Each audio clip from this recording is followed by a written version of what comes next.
귀한 찬양 감사합니다. 하나님께서 영광 받으신 줄로 믿습니다. 우리 주님의 팔을 의지하십시오. 내 다리, 내 몸, 내 의지를 의지하지 말고 큰 신의 문을 건널 때 주의 팔을 의지해서 훌쩍 뛰어넘어 주님과 함께 우리에게 펼쳐진 삶들을 잘 감당하시기를 주님의 이름으로 축복합니다. 여러분, 응답하라 1994라고 하는 드라마가 있었는데 혹 보신 분들 계십니까? 저는 그 당시에 실시간으로 보지는 못했지만 지난 이후에, 유행이 한참 지난 이후에 한번 보았는데요, 공감이 너무 돼서 제 시대의 이야기라서 참으로 흥미롭게 본 적이 있습니다.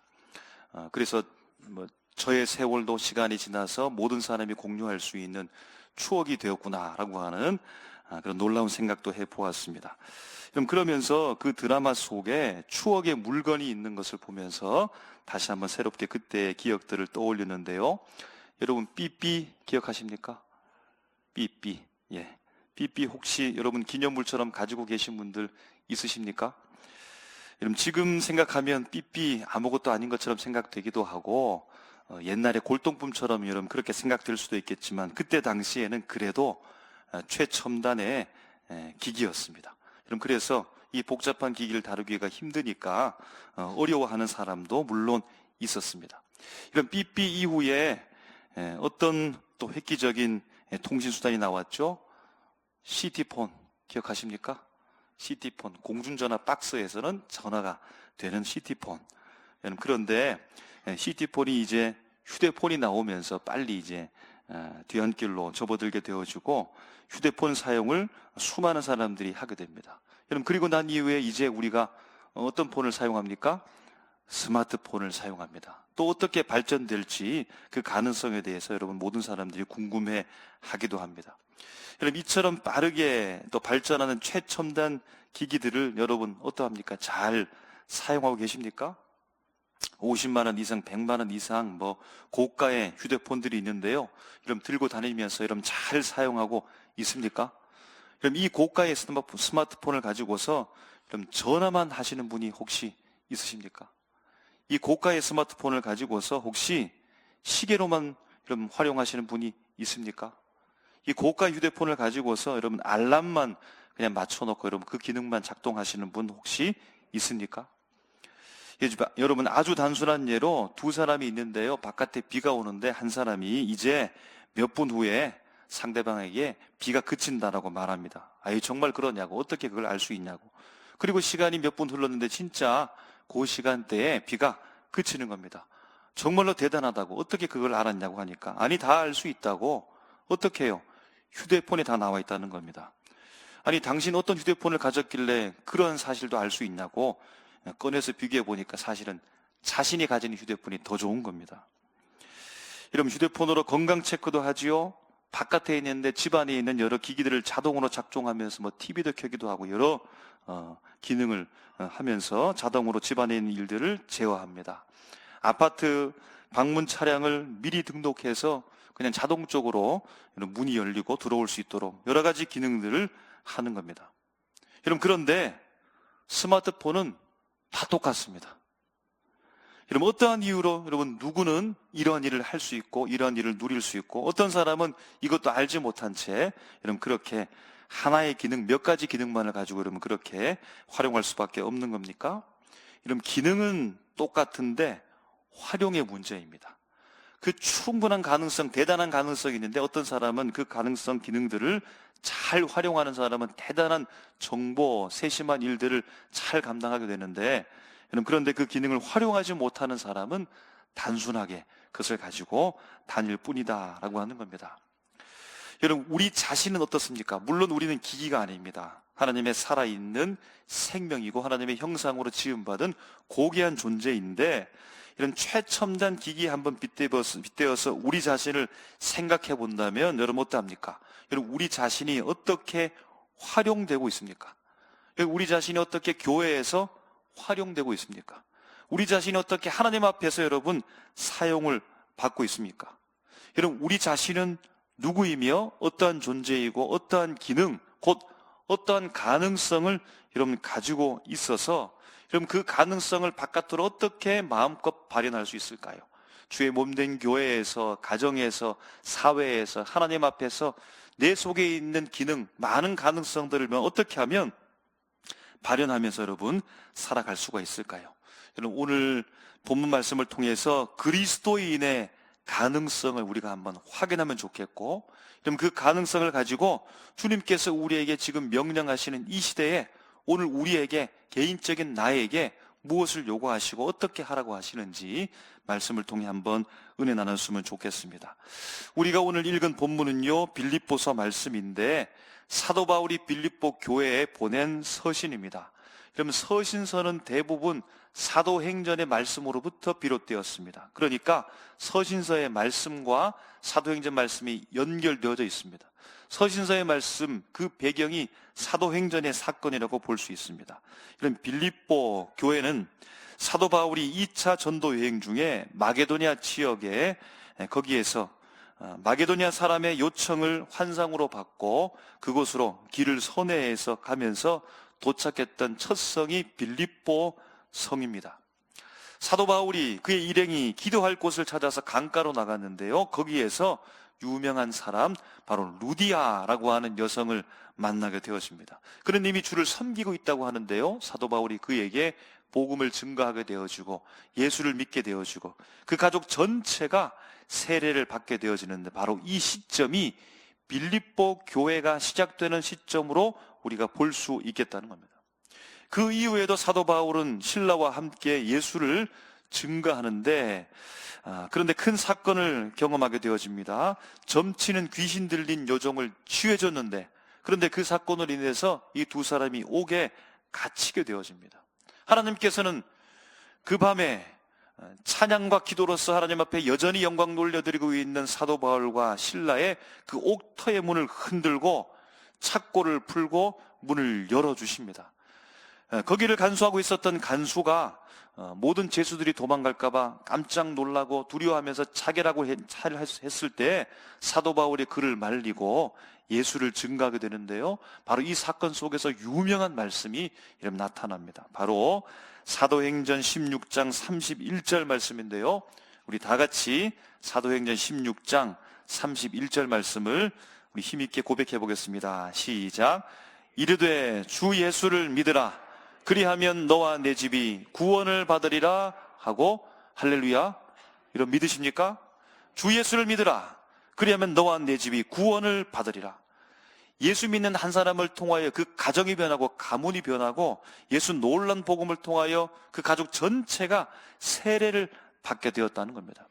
그 다음 날 억울한 누명을 쓰고 감옥에 갇혔던 바울과 신라가 풀려나게 되는데요, 그리고 이제 다음 사역지로, 다음 도시로 옮겨가기 전에 사도 바울이 한 곳을 들르게 됩니다. 그것이 바로 사도행전 16장 40절 말씀인데 이렇게 기록되어져 있습니다. 두 사람이, 곧 바울과 신라가 옥에서 나와 루디아의 집으로 들어갔다는 거예요. 그럼 루디아는 처음 빌립보 성에 도착해서 강가로 나가서 기도할 때 만났던 이 루디아를 말하는 겁니다. 루디아의 집에 들어가서 형제들을 만났다는 겁니다. 그럼 형제들이 이미 된 겁니다. 루디아 한 사람을 통해서 그 가족이 세례를 받게 되어지고 예수를 믿었는데, 그럼 그 시점을 통하여서 빌립보에 예수 믿는 사람들, 형제들이 이미 생겼고 그들을 만나보고 위로하면서 갔다라고 말하는 겁니다. 그럼 이것이 바로 빌립보 교회가 시작되는 중요한 시작점의 장소라고 그렇게 볼 수 있겠습니다. 그럼 이후에도 사도 바울이 빌립보 교회와 직간접적으로 교류하면서 지속적으로 교제를 했지만, 다시 한번 그곳을 방문해서 그들을 만났다라고 하는 기록은 찾기가 어렵습니다. 그러한 중에 빌립보서 이 서신을 통하여서 그들과 계속해서 교제하는 말씀이 오늘 우리가 읽은 본문 말씀인데요, 사도 바울이 개척했던 모든 교회를 향하여서 아마 그들을 향해, 성도들 향해서 사랑하는 마음을 가졌을 텐데, 특별히 빌립보 성도들을 향하여서 오늘 본문을 보니까 이렇게 기록합니다. 빌립보 성도들이여, 제가 여러분들을 생각할 때마다 감사하며 여러분들을 위해서 항상 기쁨으로 기도하고 있습니다. 그렇게 감사하고 기뻐하는 이유는 여러분들이요, 복음을 여러분들이 처음 만나고 시작할 때로부터, 그때로부터 지금까지 여러분들이 복음을 위한 일에 참여하고 있기 때문입니다 라고 말합니다.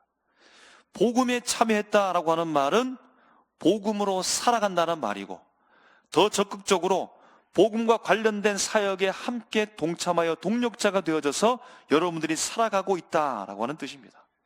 바울은요, 하나님께서 그들 속에 복음을 시작한 이 착한 일을 나중에 반드시 완성케 될 아름다운 열매를 맺을 그날을 사도 바울은 빌립보 성도들을 향하여서 당연하게 생각할 정도로 확신하고 있습니다. 그들 속에 시작된 복음이 능력을 발휘해서 하나님께서 마침내 아름다운 열매를 맺을 것입니다 라고 당연하게 생각할 정도로 확신하고 있다라는 겁니다. 이런 부모가 자녀를 사랑하는 것은 당연한 일입니다. 확신할 수 있죠. 여러분, 선생님이 제자를 가르치는 것은 당연한 일입니다. 확신할 수 있습니다. 애인이 애인을 만나고 싶어 하는 것은 당연한 일입니다. 여러분, 그런데 사도 바울이 빌립보 성도들을 향하여서 만나고 싶고 사랑하고 가르치고 싶고 계속해서 교제하고 싶고, 오늘 그들 속에 시작된 이 복음을 통하여서 마침내 하나님께서 아름다운 열매를 맺을 겁니다라고 하는 확신을 가지고서 그들을 바라보면서 편지를 쓰고 있다는 이 일은 좀 당연하게 생각할 수 있을까요? 아니, 사도 바울 정도 되면은 사람들에게 그렇게 대해야 되죠. 하나님의 사람 사도 바울 정도 되면 예수 복음 믿고 살아가고 있는 사람들에게 담대하게 복음을 증거하고 그들에게 끝까지 서신서를 전하면서 하나님의 말씀을 증거하고 돌보는 일 당연하게 해야 되겠죠. 여러분, 이렇게 과연 말할 수 있습니까? 여러분, 이처럼 당연하게 생각하고 확신하고 있는 이 말씀으로부터 위에서 시각되는 말씀이 우리가 읽었던 말씀인데요, 바울의 마음이 그 속에 드러나 있는 겁니다. 빌립보 교회 때문에 감사하고 빌립보 성도들 때문에 기뻐하며 그들을 위해서 항상 기도하고 있으며, 자신은 비록 감옥에 갇혀 있지만 그들의 안부를 늘 걱정하면서 그들이 하나님 앞에 온전하게 잘 살아가고 반드시 하나님께서 그들과 함께 계셔서 아름다운 열매가 맺힐 줄로 믿습니다라고 하며 자신의 형편을 돌볼 뿐만 아니라 그들을 더 걱정하면서 나가고 있는 사도 바울, 여러분 이해가 되십니까? 여러분, 혹시 사도 바울은 빌립보 교회에 가까운 지인이나 친척과 혹은 가족들이 있었기 때문에 더 특별히 빌립보 교회를 생각하면서 그들에게 애틋한 마음을 전달하고 있는 것일까요?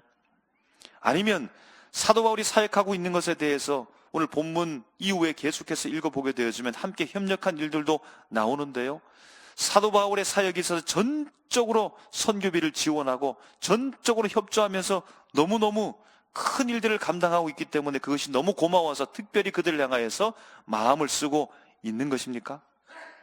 바울과 아주 오랫동안, 아주 긴 시간 동안 그들과 교제하면서 하나님의 말씀으로 계속해서 나누었기 때문에 그들에게 더 큰 애착을 가지고서 나가고 있는 것일까요? 여러분, 있다 할지라도 그 정도까지는 어려운 것입니다. 여러분, 그런데 왜 이토록 사도 바울은 빌립보 교회를 향하여서 이토록 친밀할까요? 아니, 왜 이토록 가깝습니까? 왜 이토록 애틋한 마음을 가지고 있을까요? 그들이 만났던 시간은 그렇게 길지도 않은데 대단한 큰 사역과 사건과 어떤 사연들이 그 속에 있지 않은 것 같은데, 그럼에도 불구하고 어떻게 그들을 이토록 사도 바울은 사랑하고 있을까요? 여러분, 사도 바울의 빌립보 교회를 향한 이 애틋한 마음을 어떻게 표현되고 있는지 우리가 다시 한번 확인하면요, 3절에 사도 바울은 빌립보 교회를 향하여서 감사로 표현하고 있습니다. 그들을 생각할 때마다 감사합니다. 4절에 보면 그들로 인하여서 기도하는데요, 항상 간구한다라고 합니다. 기도의 지속성입니다. 그들의 영적 성장과 안녕을 위해서 늘 기도하고 있다는 겁니다. 5절 말씀에 보면 그들을 동력자로 생각합니다. 사도 바울은 빌립보 교회의 성도들이 하나님의 나라를 우리가 함께 이루어가야 될 동력자로서 생각합니다. 7절에 보면 그들의 아픔을 사도 바울은 알고 있습니다. 그래서 그 아픔을 함께 공유합니다. 바울은 성도들의 고난에 함께 동참하면서 느끼고 있음을 그들에게 충분하게 전달해 줍니다. 그리고 9절에 사랑의 충만함을 그들에게 표현하는 겁니다. 바울은 성도들의 사랑이 더욱더 풍성해지기를 기도합니다. 그리스도의 사랑 안에서 그 사랑을 함께 실천하면서 더 나누어 가자고 그렇게 권면하면서 나가고 강조하고 있다는 겁니다. 여러분, 이러한 마음이 여러분 어떤 마음일까요? 여러분, 어떤 마음이길래 옥중에서도 자신의 형편을 돌아보기보다는 빌립보 성도들을 향하여서 바라보면서 그들에게 편지할 만큼 여러분 이 마음 어떤 마음일까요? 어떤 마음으로 이 편지를 쓰고 있는 것일까요? 어떤 마음이기에 그들을 사랑하고 애틋한 마음을 가질 수 있는 것입니까? 여러분, 오늘 본문에서 그 답을 말씀하고 있는데요, 8절 말씀에 이렇게 말합니다. 내가 예수 그리스도의 심장으로 너희 무리를 얼마나 사모하는지 하나님이 내 증인이시니라. 여러분들이요, 내가 여러분들을 얼마나 사모하고 있는지 여러분은 아십니까? 하나님이 내 증인입니다라고 말하는 겁니다. 여러분, 우리의 답답한 마음이 있을 때, 우리의 마음이 상대방에게 전달되지 않을 때, 당신은 모르지만, 내 주변의 사람들은 모르지만, 아무도 내 마음을 모르지만 하나님만이 내 마음을 안다고, 하나님만 내 마음을 안다고, 여러분 그렇게 우리의 가슴을 치면서 그 상대방을 향해서 말할 때가 있지요. 여러분, 이 상황은 부정적인 상황은 아니지만 사도 바울이 빌립보 성도를 향하여서 어떤 마음을 가지고 있는지, 얼마나 그들 사랑하고 사모하고 있는지 다른 사람은 모른다 할지라도, 함께 감옥에 갇혀있는 사람은 모른다 할지라도, 주변의 사람은 다 모른다 할지라도 하나님이 안다고, 하나님이 안다고 여러분 그렇게 편지를 통하여서 말씀하는데요, 그들을 이토록 사모하는 이유는 앞에서 말씀하고 있는 내가 예수 그리스도의 심장을 가졌기 때문이라고 말하는 겁니다. 내가 예수 그리스도의 심장으로 여러분들을 얼마나 사모하는지 하나님이 내 속에 예수 그리스도의 심장이 있으며 그 심장으로 여러분들을 사모한다는 것을 여러분은 알 겁니다 라고 말합니다.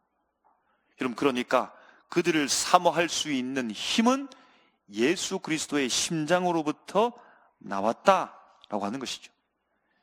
그리스도의 심장, 크리스투 카르디아라는 말인데요, 그리스도 카르디아라는 말은 심장이라는 말인데, 여러분 이것은 어떤 물리적인 생리적인 심장을 말하는 것이 아니라 마음을 말하는 겁니다. 정서, 감정, 의지가 들어있는 마음을 말하는 겁니다. 제 심장이 당신을 위해서 쿵쾅쿵쾅 뛰고 있습니다라는 말은 진짜 심장이 뛰고 있다는 말보다는 내 마음이 당신을 향해서 얼마나 열정을 가지고 있는지 표현하는 말인 것처럼, 여러분 카르디아라는 말은 심장, 마음이라는 겁니다. 그리스도의 심장, 그리스도의 마음이 그들을 이토록 애틋하고 사랑하고 사모했다라는 겁니다.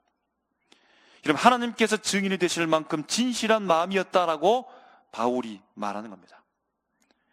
여러분 모두 동의하시죠? 여러분, 그러면 저를 포함한 우리 모두에게 한번 질문해 보시기 바랍니다.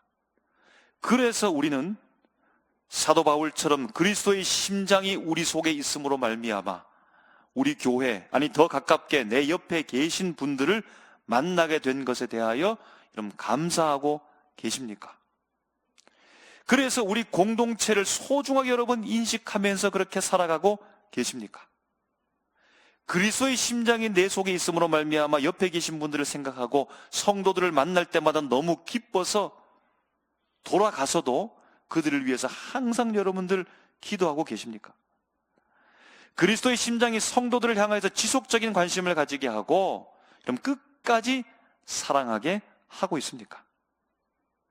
여러분, 신앙으로 성숙한 바울이 아직 믿음의 초보를 가지고 있는 빌립보 성도들을 향하여서 뭐라고 말하죠?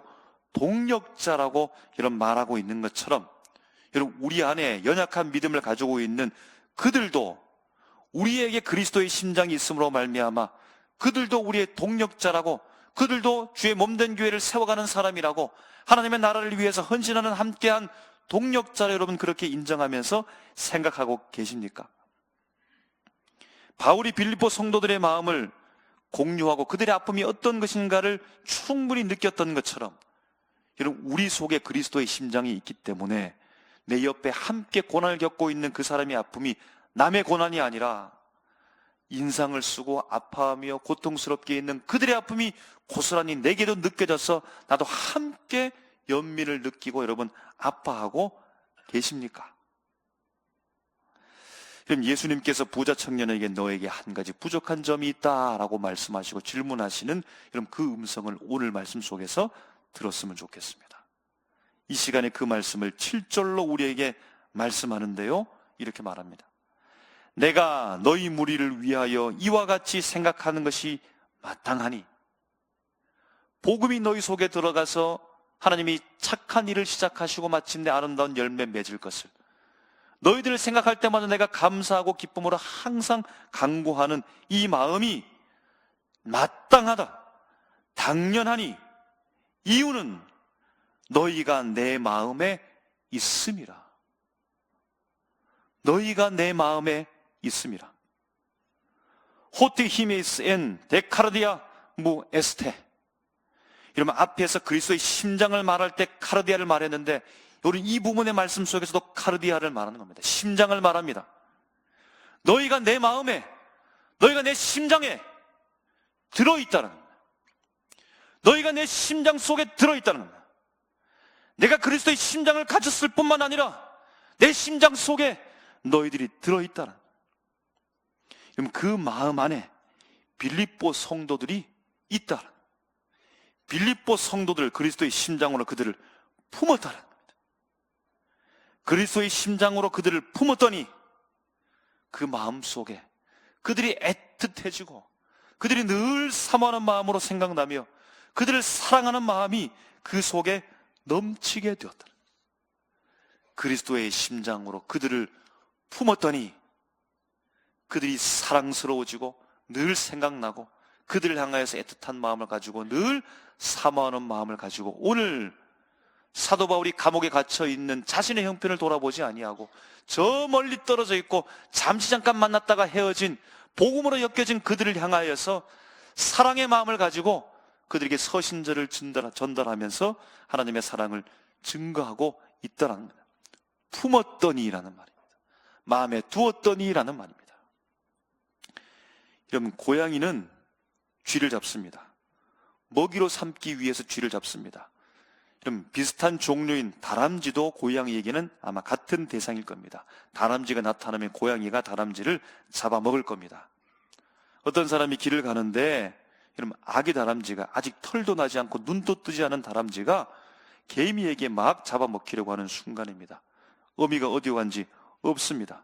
불쌍한 마음으로 어떻게 사려보려고 집으로 가지고 와서 우유도 먹이려고 하는데 잘 되지 않습니다. 그런데 마침 집에 고양이가 새끼를 낳았습니다. 살려 한다는 마음을 가지고서 그 틈 사이, 새끼 고양 사이에 이 다람쥐를 끼워 넣습니다. 고양이의 젖을 물립니다. 그럼 고양이의 습성을 따르게 되어지면 이 다람쥐를 잡아먹어야 되죠. 근데 주인이 그 사이에 놓았으니까 못하는 것일까요? 고양이가 자기 새끼들과 함께 품에 넣고 젖을 먹입니다. 핥아주기까지 합니다. 자기 새끼처럼, 아니 자기 새끼와 똑같이 마침내 길러냅니다. 잘 살아서 고양이들과 함께 잘도 노는 겁니다. 여러분, 시골에서 닭을 길러보신 분들 아시죠? 어미닭이 닭을 품을 때 여러분 그 사이에 오리알을 넣으면요 대부분 똑같이 그 오리알을 품고, 물론 시기가 좀 차이 날 수 있지만 그 오리를 부화시킵니다.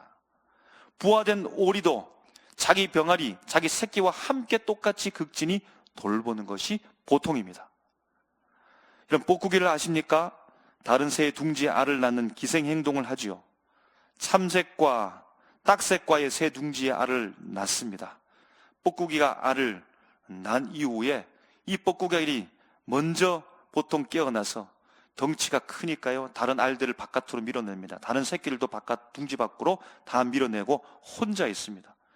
그리고 진짜 어미가 아닌데 그 어미는 이 뻐꾸기를 향해서 계속해서 먹이를 물어 나르는 겁니다.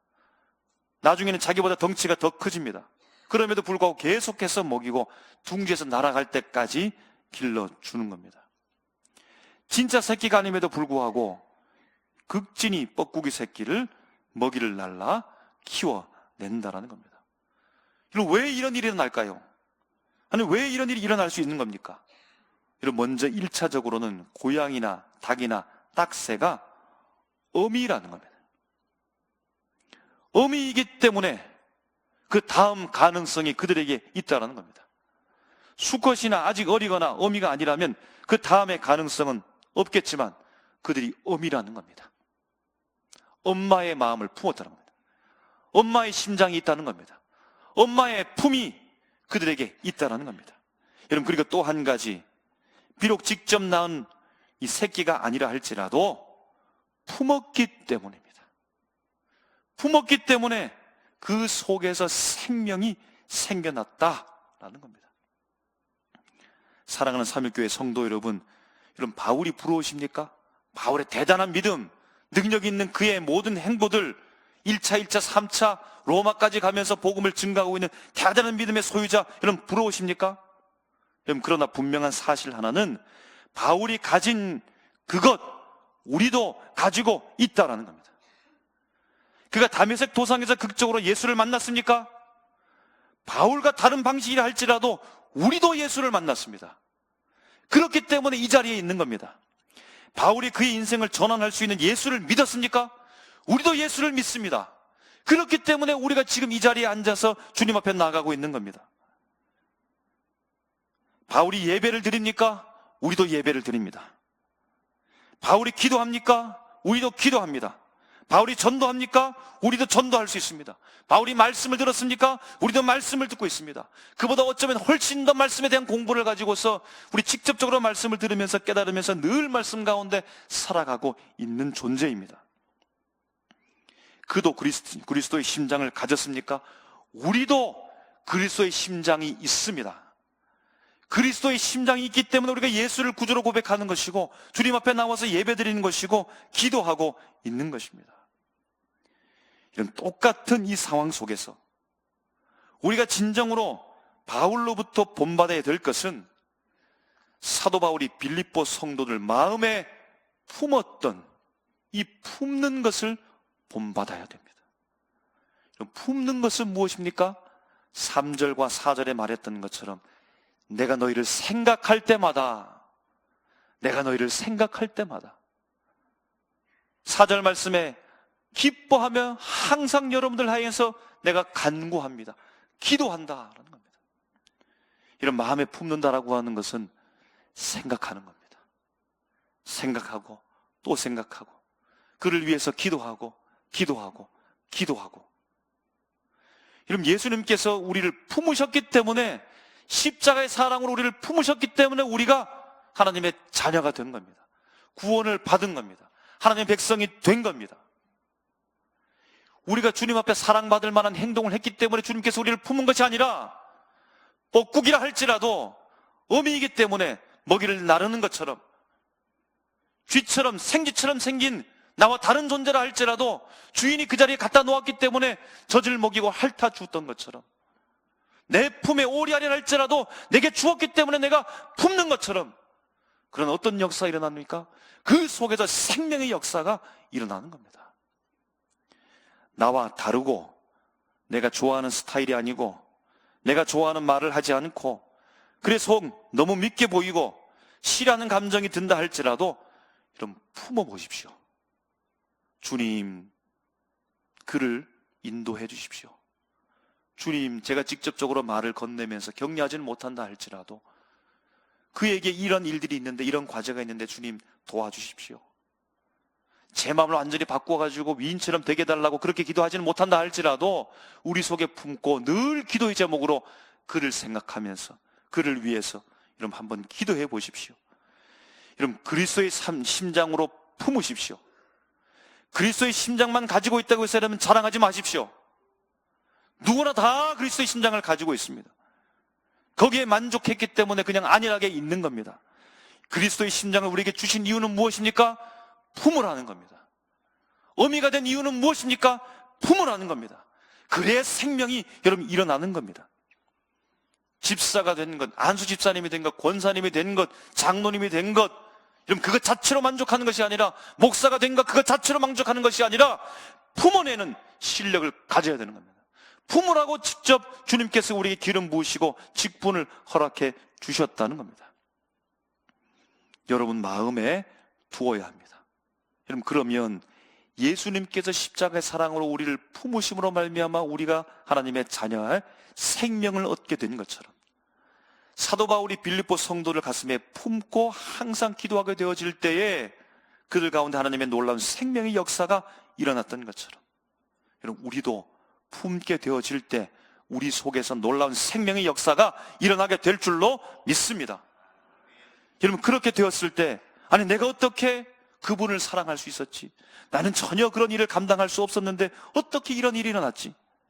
내가 나와 다른 그 사람을 그토록 애지중지할 줄 몰랐는데 어떻게 내가 이렇게 그분을 섬길 수 있게 되었지? 내가 그토록 미워했던 사람인데 내가 어떻게 이렇게 사랑할 수 있는 사람이 되었지?